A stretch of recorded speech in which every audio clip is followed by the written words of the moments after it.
नमस्कार, जनादेश में आपका स्वागत है। कुछ तो चुनावी उठापटक के कारण और कुछ विवादों के कारण फिलहाल ऐसा लगता है कि चुनावी तपिश पश्चिम बंगाल में सबसे ज्यादा महसूस हो रही है।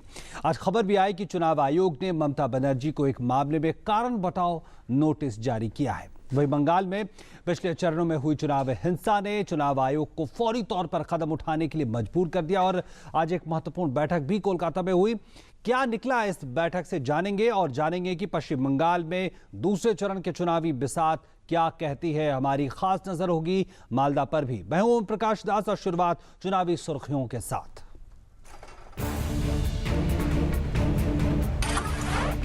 दूसरे चरण के चुनाव की तैयारियों की समीक्षा करने के लिए चुनाव आयोग ने किया पश्चिम बंगाल का दौरा। 17 अप्रैल को होना है दूसरे दौर का चुनाव।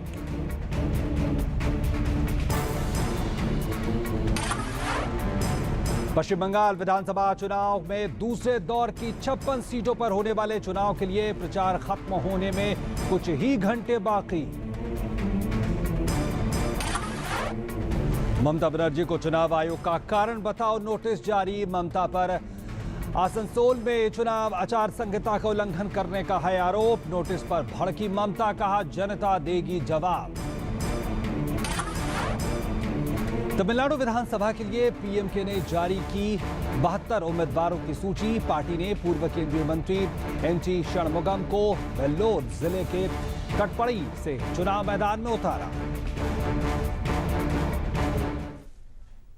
तो इतनी सुर्खियां और अब बात करते हैं सबसे पहले पश्चिम बंगाल की। और चुनाव आयोग ने ममता बनर्जी को कारण बताओ नोटिस जारी किया है। आसनसोल में एक चुनावी सभा को संबोधित करते हुए ममता बनर्जी ने आसनसोल को जिला बनाने का ऐलान किया था, जिसकी शिकायत चुनाव आयोग से की गई। विपक्ष ने चुनाव आयोग से ममता के बयान को आचार संहिता का उल्लंघन बताया था और कार्रवाई की मांग की, जिसके बाद चुनाव आयोग ने कड़ा रुख अपनाया। A statement was made in Asansol that Asansol district will be set up and certain other utterances which are contained in our notice. और चुनाव आयोग ने आज पश्चिम बंगाल विधानसभा चुनाव के दूसरे दौर की चुनावी तैयारियों का जायजा लिया। क्या हुआ, इसका जायजा लिया हमारे संवाददाता कुमार आलोक ने। पहले चरण का मतदान पश्चिम बंगाल में खत्म हो चुका है और पहले चरण के मतदान के दौरान कुछ स्थानों पर गड़बड़ियों की शिकायत को लेकर के बंगाल के जो राजनीतिक दल हैं उन्होंने चुनाव आयोग से शिकायत की थी और उसी को लेकर आज फुल बेंच की टीम यहां पर बंगाल में एक मैराथन बैठक चला और इस मैराथन बैठक में सारे पॉलिटिकल पार्टीज के जो प्रतिनिधि थे वो मिले चुनाव आयोग से और उन्होंने जो शिकायतें की। तो चुनाव आयोग का जब उन्होंने प्रेस कॉन्फ्रेंस किया सीईसी ने, तो ये आश्वासन दिया है कि जहां भी अगर मतदान केंद्र है वहां पर पैरामिलिट्री फोर्सेस रहेंगी, लोकल पुलिस नहीं रहेगा। इसके अलावा राजनीतिक दलों के अलावा जो जितने टॉप ऑफिसर थे, राज्य के डीजीपी हो, चीफ सेक्रेटरी हो, उनको भी हिदायत दी गई, डीएम्स को हिदायत दी गई और ऑब्जर्वर जितने भी हैं इस राज्य में चुनाव को जो मुनक्किद कराने के लिए यहाँ लगाए गए हैं। और पहली बार ऐसा देखा जा रहा है कि डिफरेंट डिपार्टमेंट्स के लिए ऑब्जर्वर बनाए गए हैं, एक्सपेंडिचर के लिए अलग ऑब्जर्वर है। इसके अलावा पुलिस फोर्स की निगरानी, पुलिस फोर्स कैसा काम कर रही है उसको लेकर के भी अलग से ऑब्जर्वर हैं। तो कुल मिलाकर आज की जो बैठक है वो दूसरे चरण के मतदान को लेकर के है। दूसरे चरण का जो मतदान होगा वो उत्तर बंगाल के डिस्ट्रिक्ट तो हैं ही, लेकिन बीरभूम को लेकर के, खासकर बीरभूम को लेकर के राजनीतिक दलों ने कहा है कि वहां एक टेरर का माहौल बनाया जा रहा है और यहां पर चुनाव आयुक्त ने मीडिया के सामने यह आश्वस्त किया कि दूसरे चरण का जो मतदान होगा वो भयमुक्त होगा और शांतिपूर्ण होगा। Kumar Alok, DD news, Calcutta. और वहीं दूसरी तरफ चुनाव आयोग से मिले नोटिस के बाद ममता बनर्जी के सुर बेहद तल्ख हैं। उन्होंने कड़ी प्रतिक्रिया देते हुए कहा कि इस नोटिस का जवाब जनता 19 मई को देगी। ইলেকশন কমিশনের নিজেদের লোক আছে বলে আমি এতদিন বলিনি। প্রতিদিন তোমরা একটা করে পুলিশ অফিসারকে চেঞ্জ করেছো। এমনকি কলকাতা সিপি এত ব্রাইট পুলিশ অফিসার হয় না, তাকে পর্যন্ত তোমরা চেঞ্জ করেছো। তোমরা 300 350 ওসিকে চেঞ্জ করেছো। কংগ্রেস যা বলছে তাই তুমি করছো। तो ममता कहते हैं कि 19 मई को जनता जवाब देगी, जिस दिन परिणाम आने हैं चुनावों के। फिलहाल यहां पे रुक रहे हैं एक छोटे से ब्रेक के लिए। ब्रेक के बाद लौटेंगे तो मालदा की बात करेंगे।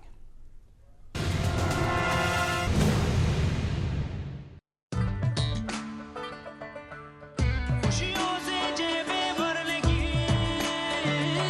अब सिर्फ 31,000 रुपए में खुशियां घर लाइए।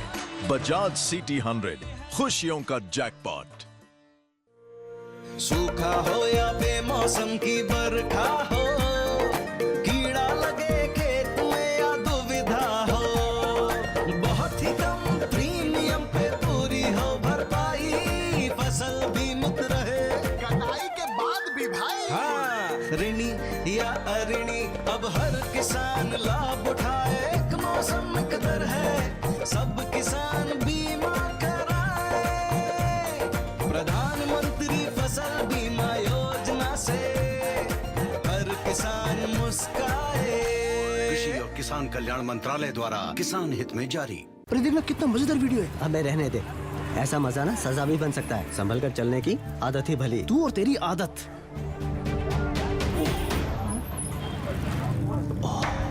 यार बोला था ना संभल कर चलना। अच्छी आदत है। कॉन्डम देना प्लीज। मैं और कहीं भले रिस्क ले लेता हूँ, पर अपनी जान के साथ कभी नहीं, क्योंकि एक बार भी चूके तो HIV, एड्स, यौन संक्रमण या अनचाहा गर्भ कुछ भी हो सकता है। इसलिए कॉन्डोम हर बार। एक अच्छी आदत।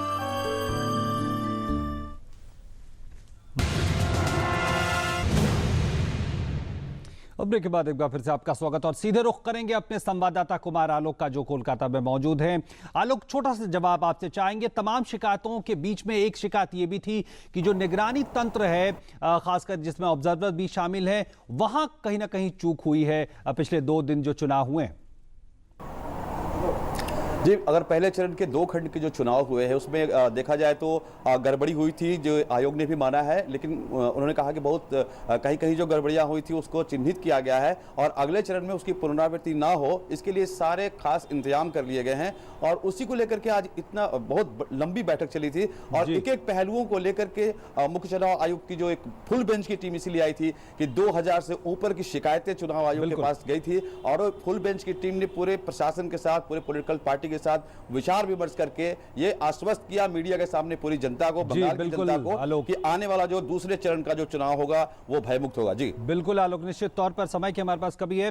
2000 से ज्यादा शिकायतें थी और पहले फेज में बम्पर वोटिंग के बाद पश्चिम बंगाल में अब बारी है दूसरे चरण की और इस फेज में सत्तारूढ़ तृणमूल कांग्रेस को वाम दलों से कड़ी चुनौती मिल सकती है। दीदी को कितनी सीटों में मिल सकती है चुनौती, देखते हैं इस रिपोर्ट में। 2011 विधानसभा चुनाव में टीएमसी की बड़ी जीत के बाद गंगा और हुगली से काफी पानी बह चुका है। कई समीकरण बदले हैं, गठबंधन टूटे हैं और गठबंधन बने भी हैं। पश्चिम बंगाल विधानसभा चुनाव का दूसरा चरण इन्हीं बदले समीकरणों की एक बानगी है। जिस लेफ्ट को उखाड़ने के लिए कांग्रेस ने 2011 में टीएमसी का साथ दिया था, इस बार उसका हाथ लेफ्ट के साथ है। जिस बीजेपी को 2011 में यहां कोई सीट नहीं मिली थी, लोकसभा चुनाव में उसने इस इलाके में सेंध लगाई। 5 सालों में बदले इन्हीं समीकरणों ने दूसरे चरण के 6 जिलों की 56 सीटों में ममता दीदी के सामने एक बड़ी चुनौती खड़ी कर दी है। 2011 विधानसभा चुनाव में जब टीएमसी और कांग्रेस साथ लड़े थे तो इन्हें दूसरे चरण की 56 सीटों में से 18 सीटों पर जीत हासिल हुई थी। इनमें से 15 सीटों पर लेफ्ट ने अपना कब्जा जमाया था। दार्जिलिंग की 3 सीटों पर गोरखा जनमुक्ति मोर्चा ने जीत हासिल की थी और 2 सीटें निर्दलीय उम्मीदवारों के पाले में गई थीं। गौरतलब है कि 2014 के लोकसभा चुनाव में भी टीएमसी ने अपना प्रभाव बनाए रखा और 25 सीटों में बढ़त पाई और कांग्रेस और लेफ्ट को 11 और 9 सीटों में ही बढ़त मिली। लेकिन कांग्रेस और लेफ्ट के वोटों को मिला दें तो तस्वीर बिल्कुल बदल जाती है। लोकसभा चुनाव की बढ़त के अनुसार 36 सीटों पर कांग्रेस और लेफ्ट के कुल वोट टीएमसी से ज्यादा हैं।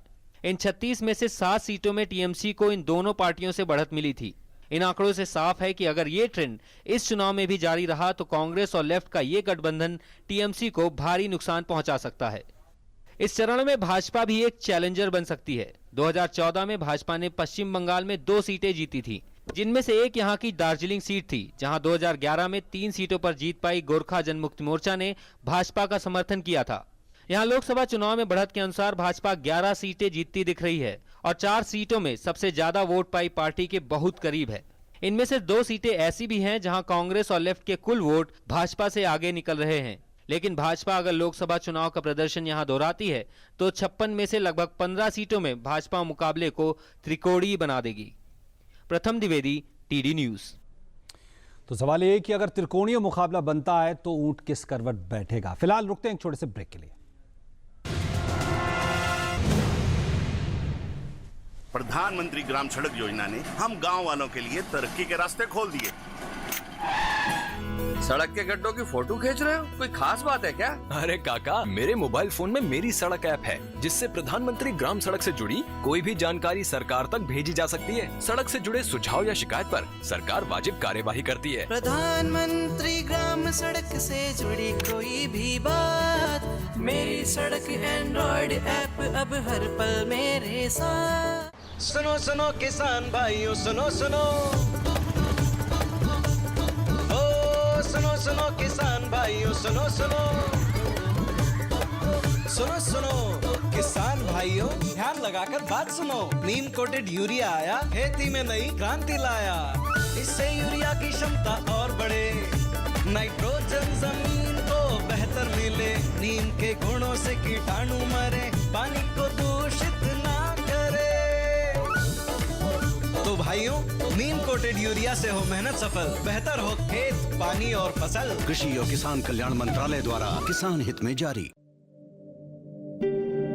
भारत में लगभग 3 करोड़ विकलांगजन हैं,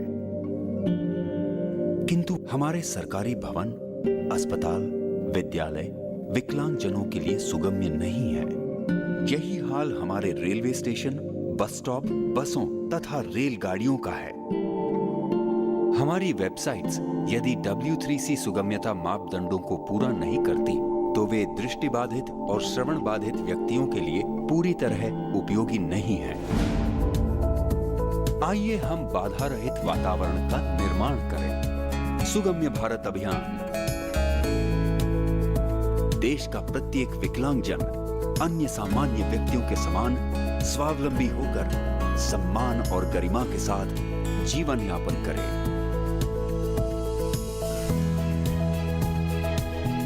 सुगम्य भारत, सशक्त भारत।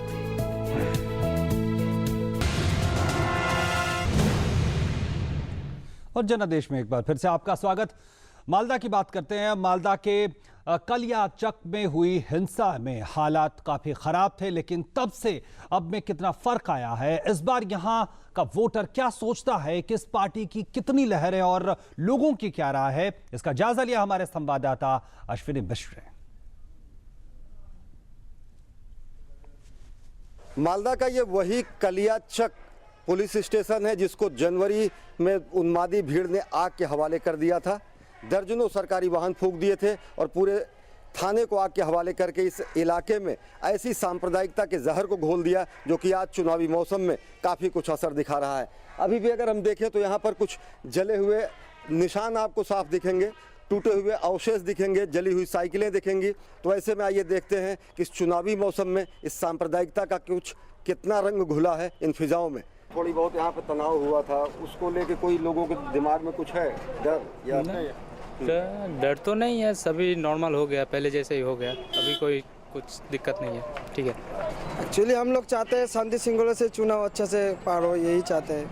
हमारे यहाँ का सबसे बड़ा मुद्दा जो है वो रोड का लेके है। माने इतना ज़्यादा जाम हो जाता है, हम लोग एक पास से एक आदमी का ठेल कर नहीं जा सकते। अभी जनवरी में यहाँ पे माहौल ख़राब हुआ था, उसका कितना कुछ असर है वो वोटिंग में या फिर लोगों के मुद्दे में, जहन में उसका कितना प्रभाव है? यहाँ के जनता में उतना ये नहीं है, ये आम पब्लिक में कोई कसर नहीं है। ये सब राजनीतिक नेता लोग करवाता है और उल्टा बोलता है देखो हम तुमको कुछ होने नहीं दिया। सब ठीक हो गया अभी कोई समस्या नहीं है। अभी वो जब हो गया तो थोड़ा वो सब मिट गया, कुछ नहीं है। कुछ अफसोस का बात कि पैसा वाला करने में ये कार्ड वो चावल वो घुमाता है, गरीब दूर से देखता है, रोता है। सरकार को बोलिएगा ये क्यों होता है? वोट करता है, देखिए जा गरीब का आंसू कैसे चलता है, गरीब का आंसू चलता है। माँ माटी और मानुष के नारे पर परिवर्तन हासिल करने वाले ममता सरकार में कितना परिवर्तन हुआ है, साफ तौर से आप लोगों से जान सकते हैं। कलियाचक हिंसा के पीड़ित खुद हमारे साथ हैं तन्मय तिवारी। इनके पैर में गोली लगी थी, लंबे समय तक इनका इलाज चला और अभी भी ये बेड पर हैं, चलने फिरने में असमर्थ हैं।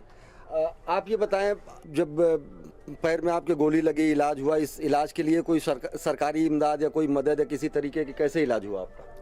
सरकार से कोई मदद नहीं मिला। जो मदद हुआ वो गांव वाले ने किया, और हाँ, गांव वाले ने ही पूरा मदद किया, सरकार से कोई मदद नहीं मिला।